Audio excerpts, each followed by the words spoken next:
In this video, you will learn how to contact Zoho online support. Visit the Zoho website, then scroll to the bottom of the page and click Chat with us. Sign in to your Zohobooks account if prompted. After that, you will then be able to connect to a support agent via live chat who can assist your queries. If you do not want to do the live chat, email support is also available.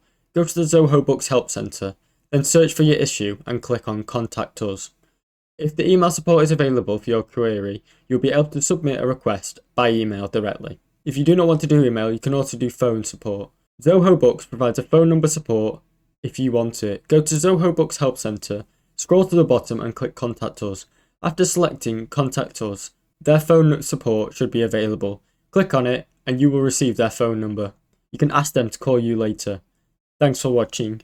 Don't forget to like and subscribe. In this video, you will learn how to contact XRO Online Support. You can contact XRO Online Support through live chat.